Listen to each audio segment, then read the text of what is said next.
కరేడు పరిసర ప్రాంత గ్రామ రైతులందరూ కూడా ధన్యవాదాలు. ఈరోజు అనుకున్న కార్యక్రమం ఇంత విజయవంతమైందంటే ఆ రైతులని అభినందించాలి. మనందరం కూడా పొద్దున మేము ఓన్లీ కరేడులో గ్రామ సభ జరుగుతుందంటే మేము అందరం వస్తే మమ్మల్ని అరాచకంగా లాగేయాలని చూడటం వాళ్ళ కసి కనపడతాం. అతన్ని లాగేయండి, అతన్ని తీసుకెళ్ళాలి, ఏం చేస్తారు కందుకూరులో? ఇదేమన్నా రాచరికమా లేదా ప్రజాస్వామ్య దేశమా? కందుకూరులో ఈ సంస్కృతి మంచిది కాదు. ఏదన్నా ఉంటే మీరు విమర్శలు చేయండి.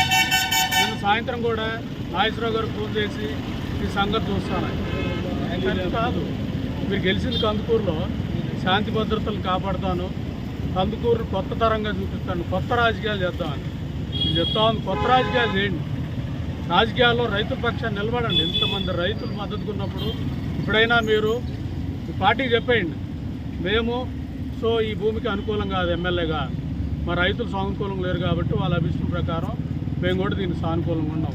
మీ అందరం మేము ఉంటాం, మీ అంట మేము ఉంటాం, రైతులందరూ కూడా మీ అంట ఉంటారు. మీరు కందుకూరు ప్రజలకు పెద్ద మీరు. మిమ్మల్ని అడగగా ఎవరిని అడుగుతాము? అందుకే మేము చెప్పదలుచుకుంటుంది, మాతో శత్రుత్వ వాతావరణం వద్దు. మళ్ళీ చెప్తున్నా, నేతమహేశ్వరం వేసేయండి, తీసేయండి. చాటకుండా నేను లాయర్ బేస్ తెలిసిన వాడిని. గత 4 సంవత్సరాలు కూడా చట్టబద్ధ పాలన లేదని విజయవాడలో మీటింగ్లు పెట్టినవాడిని. ఇట్లాంటివి ఏం నేను భయపడే పరిస్థితి కాదు.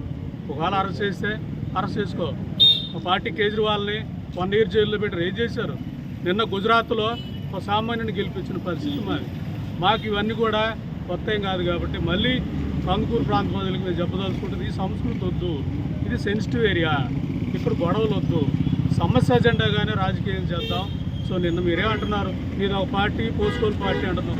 పోస్కోల్ పార్టీ గురించి ఇష్యూ ఎందుకు అవసరం లేదు కదా. అందువల్ల రైతులందరినీ మళ్ళీ మీరు వెళ్ళి మీట్ అవ్వండి, వాళ్ళందరినీ కూడా మీట్ అయ్యి రైతుతో ఉంటారని మీరు చెప్పండి. ఈ 3000 మంది మీకు మద్దతుగా ఉంటారు. ఈ 3000 మంది కూడా మీతో ఉంటారు. అది నేను చెప్పదలుచుకుంటుంది. ధన్యవాదాలు.